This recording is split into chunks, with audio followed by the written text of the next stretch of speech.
Hello, hello, hello, and welcome to the $1 Million Electrician Podcast, where we help home service pros like you supercharge your business and spark up those sales. I'm Joseph Lucani, and together with my co-host, Clay Newmeyer, we're here to share the secrets that have helped electricians sell over $1 million from a single service van. Now, it's time for sales. It's time for scale. It's time to become $1 million electrician. Hello, hello, hello, and welcome back to another great episode of the $1 Million Electrician. Can't wait to dive into this with you, Joe. What are we going over today? Man, I'm pumped about it because in honor of us releasing our generator class, I'm noticing that a lot of people are starting to ask questions on generators, but I've seen a parallel and it's really blown my mind. And the parallel is this. If you understand how to design options properly for a portable generator, you have the framework required to build options for any call that are posed to actually succeed and close at the highest level you've ever seen. And I can prove it. That's so an I'm down to interesting get parallel. into this. Yeah, that one's interesting. So it sounds like you're saying knowing how to build options for portable generators is the same end or the equivalent, the parallel to really understanding your client at the highest level. And so this is like your secret to unlock options entirely for electricians. Correct. Okay, This guys, is you're going to want to literally- stick around for this. Yeah, this is going to be it. So can I just dive into it? Dive right in, man. Okay, Explain. sweet. Explain. So the biggest thing that I noticed is that when we started talking about generators, everyone's all about the automatics. They're like, yeah, they're the big ticket, they're the big item, they're the flashy thing. But when you actually look at the sales that are done by them, they're often very low option. They're just, here's the installation, here's what we're doing, very little additional options. Just, I'm going to put the system in for you. Maybe they offer a maintenance agreement, but that's really the majority of what I'm seeing. And the funny thing is that people will often turn their nose to portable generators when they raise them for automatics. And the reason being was that people thought that portables are a less premium or less desired product. But I've actually found from experience that if I had the two opportunities, I would always take a portable because not only are they easier to close, but these options are the way to do it. So with that context in place, here's what I mean. All right. In order to design options in any capacity, you need to understand a couple of things. One, you need to have a technical understanding of what problem you're solving for the customer in advance. And secondly, how can you communicate those problems in advance without being salesy or pushy? And when you combine those two things, the portable is the perfect example. So here's what I mean by that. Now, technically, the base installation, if you're going to take basic to automatic, it would be, here's your interlock, here's your inlet, here's your 30 amp wire, done, handled. Okay. But if you were going to sell that job, you have to imagine, what does a customer now have to do? If they lose power, they now need to go downstairs, physically throw a switch, turn off all the breakers, throw the switch, go back upstairs, plug the generator and rip the cord, back downstairs, throw the plug, turn the breakers on. It's complicated. It's a bad but experience. If you just took that thing, just that one experience, I could show you how you can build options that make it worthwhile. Okay, let's do it. So going into it, how does your customer see the transfer switch? How are they going to physically see it? There's not a way. They're going to have to go by phone or by flashlight. So wouldn't it make more sense to say, let's solve that problem in advance for them? Why don't we put in emergency backup lighting that'll have an automatic switch so that when you lose power, you'll have 30 minutes of consistent power as a light line to go from transfer switch to hallway to generator so that you can operate it fully in a safe and reasonable environment. But only the way you could offer that is if you recognize your clients were experiencing it. So that's the first thing, emergency lighting. The second was, we said, well, what about this transfer system where you had to go and do all those complicated steps? If you recognize your homeowner's non-handy, you're setting up for major failure, because in a power outage, there's a panic moment. People don't think clearly. And as a result, they could just try to throw the switch and now their 50 amp range is firing up on a 30 amp generator. And now the thing doesn't work. So let's put in a custom transfer switch with a one-touch button. It solves their problem in advance. doing the transfer systems, doing the electronics protections, doing the anti-theft. So that's the framework. But let's now get into how you can take it and apply to all options. Okay. In order to design options at the highest level, you need to understand the emotional pain point of why the client actually wants it, and then tie that to your technical understanding of how you can make it as streamlined and quality for them as possible. So you take those two things and you'll allow yourself to look at options in a far different way. Does that make sense so far? It does, man. Yep. Awesome. So with that being said, you can take this in any context. So I'd like you to put me on the spot if possible. Okay. Can you think of a thing that would be difficult to make options for? And I'll relate this same concept of how we can do it. I think something that comes up often that is actually a bit of a superpower for electricians that they tend to actually have trouble making great options for outside of technical is a bathroom fan. I think people underdo the bathroom fan every single day of the week. Okay. So I'm going to take this example and say, let's say for the easiest example, you are the parent of teenagers. Now, what happens when they decide to take these long, hot showers and the fan doesn't turn on? Because it requires you to turn the switch on and people just don't remember to do it. Yeah. So you're the technician and you recognize that this is going to happen.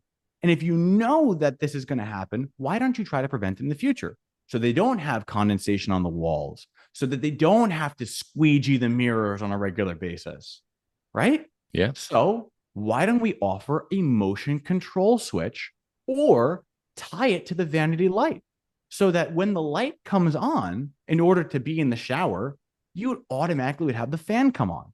And as a result, you're solving an emotional pain, which is I don't want to yell at my children and I don't want to have to clean the condensation off the walls and ruin the wallpaper and have to repaint just by let's tie it into a $10 switch. Mm-hmm. It solves a huge problem. Going further, you got the bath fan. What usually happens when it doesn't get cleaned or when it's been improperly installed? You get the consistent dust on the fan blade or on the actual trap. Yeah. So if you were to do that and say, now as a result, this customer is going to have to take time out of their day to clean that, that's a problem. So what do? I'm going to spackle around the actual trap itself, and I'm going to air seal it so it's no longer having a negative pressure, allowing attic insulation to pull through, thus creating that gap. So just by changing how you're going to install it, they now don't have that problem. Going further, people want to have bath fans. They want them quiet. Great. You're always going to put in a quiet one. But what about when it's right over the shower? People walk in and say it's the best place because it absorbs all the humidity. But now, as a New Yorker, I step out and it's 10 degrees outside and I have tile floor. Mm-hmm. I'm going to be cold even if the shower was scalding. Yeah. Why don't you put in a heated fan? People will complain and say, oh, well, the circuit doesn't require it. Okay, but it's still an emotional pain point. Yeah. And no one else is going to offer it. So why don't you offer running that circuit? I can tell you from experience, last week I looked at a house that we considered buying and my feet were so darn cold. I said, let's get out of here. Mm-hmm. Just from cold feet. Mm-hmm. Hot upstairs, cold floor downstairs. It was going to be a pain in the ass to solve that problem. Yeah, you're going to have to rip it up and do radiant flooring, or it's just not fun. Yeah. So even taking this exact fan now, emotional pain, you're already running that circuit. Why not run an extra circuit into the attic? Because they could want something. And if you've already made the effort of fishing a line down, why don't you run this spare thing, which solves a future emotional pain point of, I wish I would have thought of that when you were opening the walls. Well, we thought of it for you. So the key is, just from this example, we have to, as skilled technicians, understand the framework of what is actually happening with our installations, and then tie that technical experience to what emotional problems the customer is experiencing. Because people don't buy logically, we buy emotionally. And when you can solve the root cause of what a person's really afraid of, not that you're fear mongering, but you're able to speak to something that they didn't even know they wanted to have. And now you've created a blue ocean because you've got you with, let's say, coming back to this portable example, where you have I'm providing the system and I'm doing electronics protection and the anti-theft and the emergency lighting and the maintenance package and the conservers and the closer inlets and the transfer switches. And then you've got Bob, who has, I'm going to put an interlock and an inlet on the other side of the wall. There's no comparison anymore. They can't do apples to apples. And as a result, when they do work with you, even if you were triple, quadruple, 5 times the price, you're getting a service that no one else is going to provide. So it's, if you want to be served this way, I'll match their price when they're willing to match my service. And so far, I haven't had any takers. I love that. How would you like to proceed? Really good shares, really good shares. And if they don't take you on the emergency lighting, then you could get some branded swag, some branded flashlights, and offer those with every option that you have in case the power goes out. You know, even better, like get a little hard hat and have a little miner's hat in the front and be like, you're going to need this. Trust me. Yeah, we'll even install the hook beside your bed. Man, talking about heavy level inception. Time for wins of the week. And I know that you have some that you're particularly jazzed about. I've got a list here in front of me. Do you want to go first or second, Joe? I'd love to touch on one of them and you can fill in the rest if that's okay. Let's go. All right. So today I feel like it was like a proud dad moment. I honestly, I stood up in class. I gave the person a round of applause. I made everyone just acknowledge it. So we had a client come in during class this morning that said, hey, one of my technicians, has been struggling recently. And as a result, has kind of been going through it. And instead of deciding to, kind of say, woe is me, he said, no, I'm going to dial in. I'm going to double down. I'm going to go all in, and hell or high water, I'm going to make it happen. So I've been working with this individual in class and really, helping him out.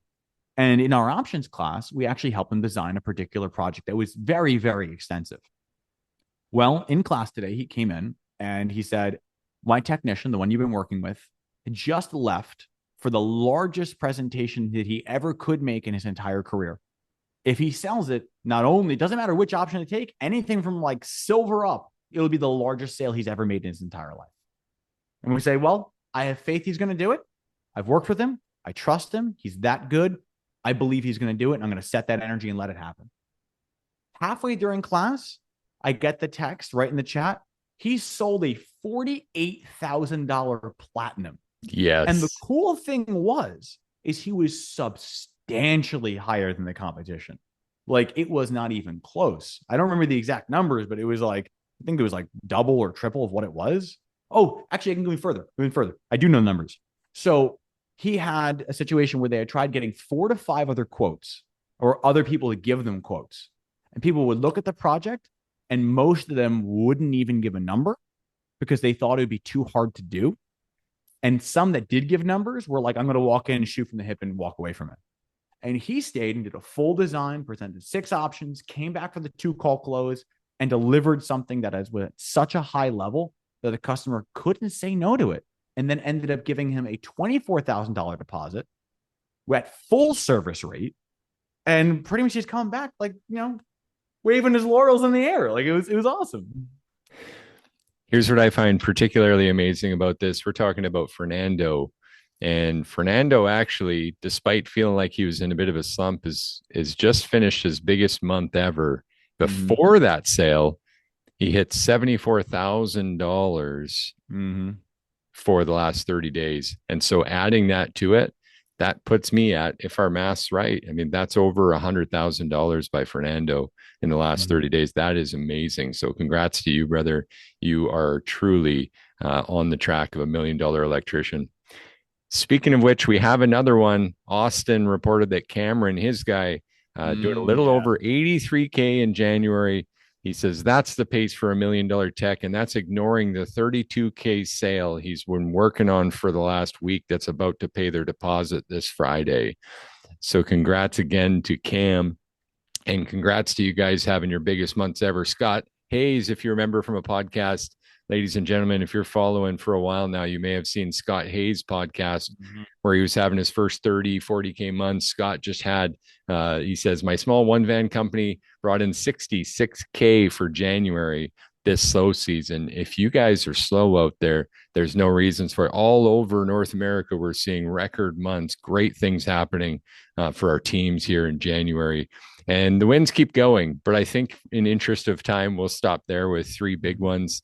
Congratulations, you guys, on just being exceptional electricians and premium service providers. Amen to that. All right, Joe, if someone wants to get started today and start offering portable generators, start building their options out better for that, or even the exhaust fan, what's your like top three tips then? Give us a little summary breakdown to just take action on this. Sure. So we're going to say, like, if you have like green as a garden hose, your first day in a van, what would I do for options? They never listened to us before. They just Okay. stumbled on this. Here we are, and their mind is just spinning right now with potential, with opportunity. But we don't want to leave them there. We want them to take some steps forward and do something about it. So here's step one of the flight of stairs that I'm going to expect you to walk on. But step one is this. I'm assuming you're only doing one option. That itself is a take it or leave it. You need at a minimum to do three options titled gold, silver, bronze, or titled premium permanent fix, mid-range or trade standard fix, temporary solution or temporary repair. The reason being is that you need to have something that a client can say, if I walked into this and I picked this option, I'm set for 3 years. If I take this option, I'm set for 2 years. If I take this option, I'm set for 1 year. And just as a technician, I'm certain you can look at a problem and say, man, I don't trust this is going to be fine for the next 3 years. If I had to come back out here and I personally had to take this is my company. Nah, this GFI is going to trip again. And nah, I got to offer something better. So the bottom option is just change a GFI. The option above that, let's just localize it to make sure that you're not going to have any issues. It's not going to protect anything load side. And then the top option is let's just localize them all, or I'm going to get a better circuit to it so the microwave doesn't trip when the fridge comes on. Either way, you start with the framework of three of premium, mid-range, economy, or 3 years, 2 years, 1 year. And that would be your first step into a much larger and more rewarding world. Really good stuff. Okay, what's next for you? We're next. Okay, so the next thing on top of that. Sorry, was that all three for you? Because I could throw one in too. No, by all means. I mean, I could keep going. It depends on how much you want me to throw in. You know, if you want to go further and beyond that, the next thing that I would do is say, if you want to create options, now we tied into earlier saying how you need to tie emotional concerns. Yeah. The best thing is just to say, for each line item that you offer, look at yourself in the mirror and be able to articulate, I did this for you because. The reason being is because if you can take that concept of saying, here's the problem, here's the thing I see that we're trying to solve, and here's how this solves it, you will have a far more compelling presentation. Because people may say, well, they just called me for the GFI. How do I even get to that? Well, you are the technician. You have a justification to replace the cloth line, to replace the fridge that's tied in with the outdoor lighting circuit GFI. Like, there's a justification to do these things. Yeah. And the homeowner doesn't know that. And how should they? Why should they know that? You're the electrician. So you take your knowledge, you say, I did this for you because, and if you can look at yourself in the mirror and have a believable reason that makes sense to you, you will find that your customers will far more properly receive your actual presentations and be more likely to give you the deposit same day. I love that. So we've got two big ones there. You said, go ahead and make some options. Here's a way that you could do it even for a GFI. Mm-hmm. Now you've just enlightened them with that. What's the last one? What's the third action they could take? So the third thing to say, and this is going to sound crazy, but it's actually a mindset. And we just taught this the other day in class. People, especially electricians, focus on designing the job or worrying how they're going to do it before they even sell it. And because of that, they psych themselves out of it. And they're like, oh, man, I don't even know how I'm going to get that line into the attic. I'm going to have to cut this. Like, no. We're just going to tap off something. Well, you can't lose what you don't have. You don't have the job. So you can't lose it. The way that you're going to do it is instead of saying, I need to have a complete design for an unpaid client, say, I know that I can solve this problem. And if given this many hours, I'm certain I would do it. So even if you weren't fully familiar, you do know you could put a number on paper that would say, I am dead certain, hell or high water, I'll get it done. For this number, I'm getting it done. So 1, be willing to offer the options. 2, be willing to go and say, I did this for you because. And 3, don't psych yourself out of not offering it because you're worried you don't know how to do it. Yeah. Sell it first, have the problem to solve, and then solve it. Don't solve problems in advance. I love that. Really good advice, man. And you gave some great frameworks today and some huge advice. And I think that should help so many people. Guys, I'm going to go ahead and put Joe on the spot here a little bit and say that if you want to receive some Joe advice, you can reach out to him. We are not celebrities. We're just people. We're electricians like you, a couple of master electricians with business addictions, as we say. We're on Facebook every single day. And you could actually find Joseph on there, add him as a friend, add me too while you're at it, and go ahead and reach out and tell us what's plaguing you with your options. What pains are you feeling out there? And what would you like to get to? We'd be happy to give you a little guidance there. Joe, anything else you want to drop in this episode before we say goodbye? Man, at the end of the day, I just want to let everyone know that your biggest enemy when it comes to sales is your own fear. Sometimes you need to put faith in front of fear in order to overcome your biggest challenges. So instead of being worried about what you can't do, start having faith of what you can do. And that will lead you to the promised land. Mic drop. We'll see you guys next week. Be blessed. Be well. And that's a wrap for today's episode of the $1 Million Electrician Podcast. We hope you're buzzing with new ideas that charged up to take your business to the next level. So don't forget to subscribe, leave a review, and share the show with fellow electricians. Together, we'll keep the current flowing.